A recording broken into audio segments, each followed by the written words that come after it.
Behar Bechukotai is the parsha of the Teichacha, the first Teichacha that we have in the Torah. And towards the end of the Teichacha, we're told that HaKadosh Baruch Hu will remember Brisi Yaakov. Brisi Yaakov, Rashi points out, is written in a strange way.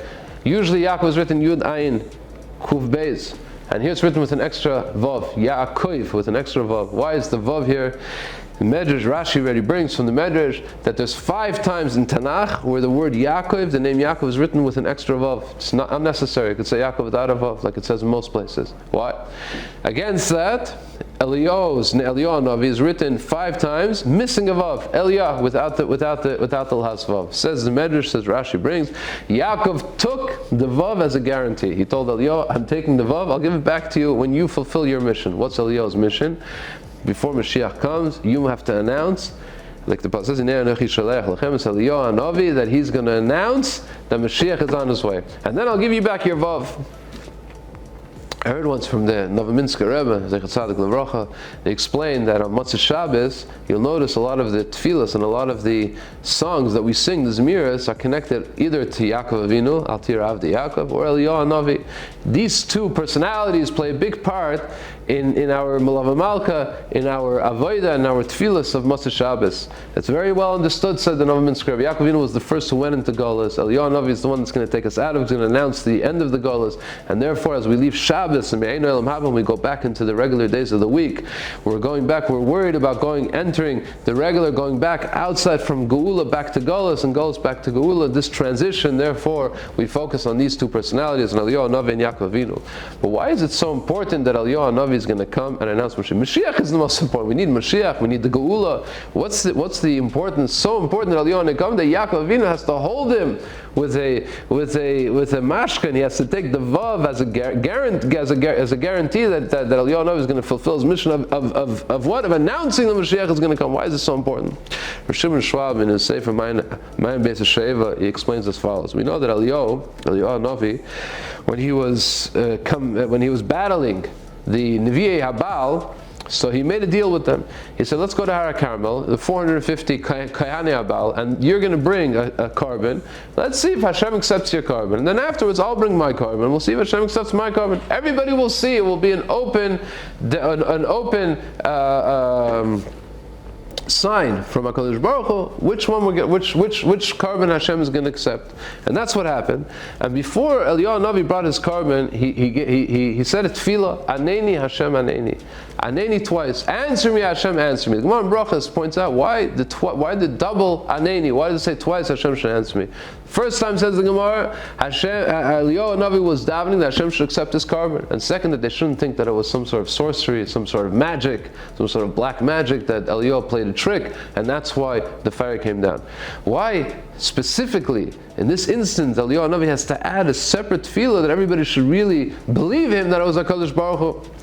Says Rav Shimon Schwab, based on the words of the Ramban. The Ramban asks a kasha. We know that we make a cheshbon, 70 people that came to Mitzrayim, Yaakov and his children, his grandchildren, and we know that Yocheved was born as they were going down to Mitzrayim. Makes a cheshbon that it would have to be that Yocheved gave birth. If we work out the ages of Moshe and Aaron and Miriam, Yocheved was an extremely old woman when she gave birth, even older than Sarah Imenu. And yet we don't find that the Torah says anything about this nace. Yocheved gave birth when she was so old. She was 130 years old. Says there it has to be, because 80 years old when Moshe when they left Mitzrayim was 210 years. He makes the cheshbon. So why don't we hear about this nace? Says the Ramban, a big yisod. He says a nace is only valued in the Torah if it was preceded by a nevuah or by a direct declaration from HaKadosh Baruch Hu. Hashem says, Avraham and Sarah are going to have children even though they're very old. And then it happens, that's a nace. If there was no prior warning or announcement from a Navi or from HaKadosh Baruch Hu that it's going to happen, it's not called a nes. We don't value it. Rav Shimon Schwab explains that we can understand this even on a very practical level. Look at technology today, science today, certain things that we take today for granted. 100 years ago, it was only in the realm of science fiction. Nobody believed that it could even be. And yet it happens today, and we can explain it. 100 years ago, we couldn't explain it. So maybe a nes that happens that we see in front of our eyes, maybe it's not really a nes. Maybe it's some sort of scientific magic. It's some sort of technological advance that we don't understand understand yet, and it can be explained. The only way we can be sure that it's a nes is HaKadosh Baruch Hu says, this is natural and this is a nes, and I'm going to do a nes now. And now you'll see how I'm going to do a nes. Before Eliyahu Navi brought his carbon, there was no announcement from a Navi that HaKadosh Baruch Hu said, I'm going to make a nes. Yes, Eliyahu Navi said, let's see who Hashem chooses, but there was no announcement, not from HaKadosh Baruch Hu and not from a Navi. And therefore Eliyahu Navi had to add an extra tefillah, Aneni Hashem, Aneni, please. They should realize that it's a nes from you, and they shouldn't think that it was some sort of magic or sorcery. Therefore, says Rav Shimon Schwab, it's so important that before Mashiach comes, we see so many things might happen, wars, tragedies, unbelievable, supernatural occurrences, and we may think, oh, this is for sure Mashiach, this is definitely Mashiach, maybe, but we need Eliyahu Navi to come and tell me this. Hashem said, this is because this is the war of Gog and Magog. This is happening because Mashiach is on his way, and then we'll be sure, and then we'll know that Mashiach is on his way. Otherwise, we can never be sure, we'll never know. And that's why it was so important that Yaakov took as a guarantee. He stole a letter from Eliyahu Navi to be sure that Eliyahu Navi is going to come. He's not going to forget his mission. He's going to come and he's going to announce us.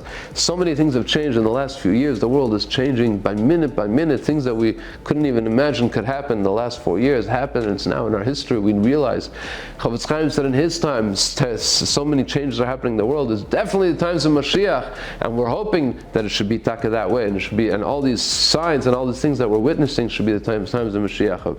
But we must wait for Eliyahu Navi to come and say, yes, this happened in the world because Mashiach is on his way. This happened because tomorrow Mashiach is coming. May it be in our days, b'mehera v'yameinu.